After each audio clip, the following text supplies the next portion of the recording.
Hello students, क्या हाल आप सभी के। मैं अमन कोशर, साइकोलॉजिस्ट, काउंसलर और एजुकेटर, आप सभी का वेलकम करता हूं मेरे यूट्यूब चैनल साइकोलॉजी क्लासेस पर।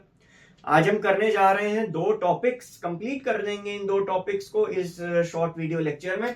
क्लाइंट सेंटर्ड थेरेपी या person centred therapy, that was given by Carl Rogers, and the second therapy is the gestalt और gestalt therapy, that was given by Fritz Perls. He was a German psychiatrist and a psychoanalyst. So before starting this video I want कि आप जितने भी students मेरे channel को subscribe करके मेरे video lectures को देखते हैं, कोशिश करते हैं जानने की टॉपिक्स को, जो कुछ ट्रिकी पार्ट्स हैं, मैं चाहूंगा कि आप अपने ज्यादा से ज्यादा दोस्तों तक, फ्रेंड सर्कल में भी और बैचमेट्स में भी ये वीडियो शेयर करें, ताकि उसका एक बहुत ही वैलिड रीजन भी है, ताकि बाकी जितने स्टूडेंट्स हैं वो एक साइकोलॉजी जैसे सब्जेक्ट को, साइकोलॉजी जैसे मेन स्ट्रीम फील्ड को अप्रोच कर पाए और समझ पाए कि ह्यूमन बिहेवियर उनकी जनरल लाइफ में किस तरीके से कितना इंपॉर्टेंट रोल प्ले करता है। और प्लस आपके बोर्ड एग्जामिनेशन के लिए तो ये अभी इंपॉर्टेंट फैक्टर बन ही जाएगा, क्योंकि विद इन अ मंथ आपके बोर्ड एग्जाम्स या विद इन 2 मंथ्स आपके बोर्ड एग्जाम्स भी स्टार्ट हो जाएंगे, और उसके बाद अब आपका एक डिफरेंट चैप्टर स्टार्ट हो जाएगा लाइफ का। सो स्टार्ट करते हैं आज की थेरेपी का topic, client centred. Carl Rogers की ये जो थेरेपी थी, that was again more on the basis और the fact of self actualisation और increasing the self awareness of the client. नाम से मैं थोड़ा सा इसको बताना चाहूंगा, क्लाइंट सेंटर्ड थेरेपी। इसका मतलब होता है कि इस पूरी थेरेपी में जो भी जितने भी सेशंस हुआ करेंगे, जो भी थेरेप्यूटिक इंटरवेंशन हुआ करेगा, इस पूरी थेरेपी में फोकस या अटेंशन किस पर जाएगा? It will be on the client. It will be on the client's awareness. It will be on the client's behavior. It will be on the client's past. Not psychodynamic तरीके से, not Freudian तरीके से कि past को psycho analysis के through देखेंगे, but Karl Rogers में 3 topics हैं, 3 इसमें मेजर फैक्टर्स हैं, आई वुड से पिलर्स हैं, जो कि इस पूरी थ्योरी को फॉर्म करते हैं. If the counselor can provide clients with a relation in which they feel understood, accepted and valued, यहां पर ये प्रिंसिपल है, यानी कि एक तरीके की सोच है जिस तरीके से ये थेरेपी वर्क करती है. अब मैंने अभी बताया कि क्लाइंट सेंटर्ड थेरेपी में फोकस और अटेंशन किस पर रहेगा? क्लाइंट पर. अब आप स्टूडेंट्स का ये डाउट हो सकता है कि हर थेरेपी में पेशेंट या क्लाइंट जो भी जाता है वो अपनी प्रॉब्लम्स जब शेयर करेगा, तो ये तो क्लाइंट या जो थेरेपिस्ट है या जो साइकोलॉजिस्ट है, ये तो उसकी एक तरीके से ड्यूटी ही है, और ये तो काम करने का तरीका ही है कि वो फोकस क्लाइंट पर करे, फोकस क्लाइंट की प्रॉब्लम्स और लाइफ पर करे.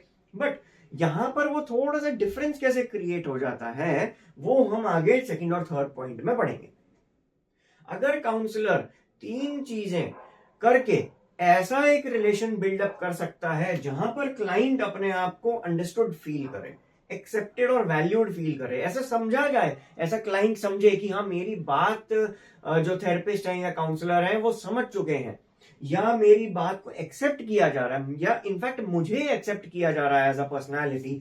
जो मेरा पास्ट था, जैसा मेरा पास्ट था, मुझे वैसे ही एक्सेप्ट किया जा रहा है और मुझे वैल्यू दी जा रही है, मेरी बातों को वैल्यू दी जा रही है. Their self-esteem would be enhanced. Obviously, जब आपको एज अ स्टूडेंट आपको टीचर नोटिस करते हैं कि आप काम अच्छा कर रहे हैं, तो ऑब्वियसली आप में कॉन्फिडेंस बिल्डअप होता है, एक नेचुरल कॉन्फिडेंस बिल्डअप होगा, जिसकी मदद से हो सकता है आपको मोटिवेशन मिले अपना काम या गोल क्रिएट करने में या कंप्लीट करने में. अब इसका प्रोसेस क्या है? इसका प्रोसेस मैंने बहुत ही सिंपल वर्ड्स में एक्सप्लेन किया है, जहां पर हम बात करते हैं CUE, क्यू. ठीक, क्यू का मतलब होता है हिंट. अब ये क्यू का जो मैंने वर्ड्स बनाए हैं, Q, C stands for congruence. Congruence का मतलब होता है जेन्युइननेस. जेन्युइननेस का मतलब यहां पर हुआ कि ये चीज थेरेपिस्ट की तरफ से आती है. थेरेपिस्ट अपनी कुछ फीलिंग्स, अपनी कुछ, मैं बार बार ये वर्ड यूज कर रहा हूं, कुछ, अपनी कुछ ऐसी फीलिंग्स, अपने कुछ ऐसे इमोशंस, अपने कुछ पास्ट का ऐसा हिंट दे जो कि रिलेट करता हो क्लाइंट की स्टोरी से, जो कि रिलेट करता हो क्लाइंट के पास्ट बिहेवियर से या उसकी लाइफ में चल रहे डिस्ट्रेस से.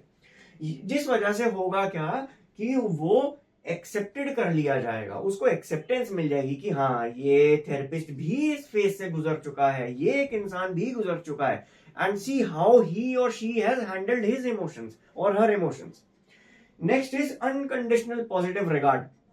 यहाँ पर पॉजिटिव रिगार्ड देना बहुत जरूरी है। पॉजिटिव रिगार्ड का मतलब यहाँ पर ये होता है कि आप क्लाइंट को इस तरीके से महसूस करवाते हैं एक सेशन में जहां पर वो फ्रीली अपने पास्ट डिस्ट्रेस फैक्टर्स, अपने पास्ट के कुछ ऐसे इमोशंस वो आपके सामने जाहिर कर सकता है, जिसको उसे पता है कि मुझे जज नहीं किया जाएगा। अगेन कॉन्ग्रुएंस और अनकंडीशनल पॉजिटिव पार्ट में नॉन जजमेंटल फ्रेमवर्क रहता है। एम्पैथी में भी ऑब्वियसली नॉन जजमेंटल फ्रेमवर्क रहता है, जिस तरीके से आपको जज नहीं किया जाएगा। आपका पास्ट कुछ था, आपने फ्यूचर में उस चीज को एक्सेप्ट किया, अब आप मूव ऑन करना चाहते हैं, बढ़ना चाहते हैं, so that is it.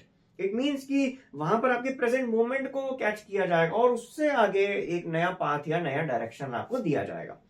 Last is empathy. Empathy का मतलब होता है कि क्लाइंट की लाइफ को एक मोमेंट के लिए अपनी लाइफ समझकर उस फेज में जीना। जैसा यहां पर कहा गया है, empathy that is understanding the client's experience as if it were her और हिज ओन। एज इफ का यहाँ पे बहुत इंपॉर्टेंट फैक्टर बन जाता है। एज इफ का मतलब होता है सिर्फ समझना है, अपनी लाइफ बना नहीं लेना है, या उस थेरेपी सेशन के लिए ही ऐसा मानना है कि हाँ अगर क्लाइंट ऐसा करता, पेशेंट ऐसा करता, मैं ऐसा क्या करता अलग, तो मैं वो चीज गाइड कर सकता हूं एक पेशेंट को या जो मेरे सामने क्लाइंट है, जिस वजह से वो अंडरस्टूड अपने आप को फील करेगा कि हाँ मेरी बात समझी गई, मुझे जजमेंटल नॉन जजमेंटल तरीके से ट्रीट किया गया, मेरी बातों की वैल्यू की गई और मुझे एट द एंड एक्सेप्ट किया गया। सो आई होप कि कार्ल रॉजर्स का क्लाइंट सेंटर्ड अप्रोच आपको समझ में आया होगा। और उसके बाद हम बढ़ते हैं जेस्टाल्ट थेरेपी या गेस्टाल्ट थेरेपी में, जहां पर ये फ्रिट्ज पर्ल्स ने अपनी बुक का ही नाम रखा था जेस्टाल्ट या गेस्टाल्ट, जिसका नाम है, जिसका मीनिंग होता है होल, एज अ होल, यानी कि पूरा, पूर्ण, कंप्लीट। अब इसका प्रिंसिपल क्या है? It operates as a therapy by keeping the person in what is known as here and now.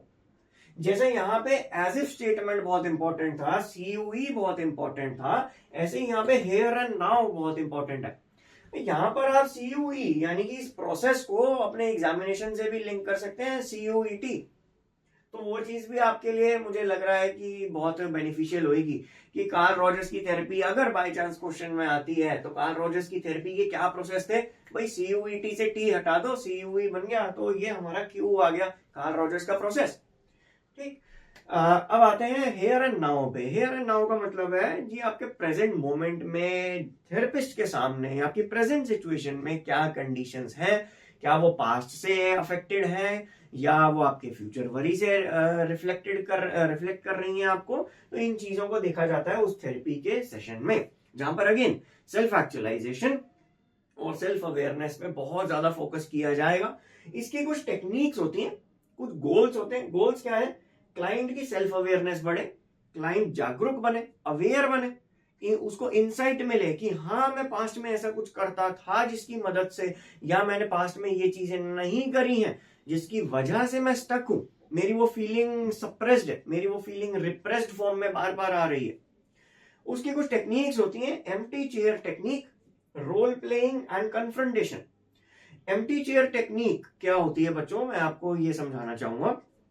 Empty chair technique में थेरेपिस्ट जब सेशन लेते हैं तो वो अपने सामने 2 चेयर्स रखते हैं, जिसमें से एक चेयर को खाली रखेंगे, वेकेंट रखेंगे, दूसरी चेयर पे क्लाइंट बैठेंगे।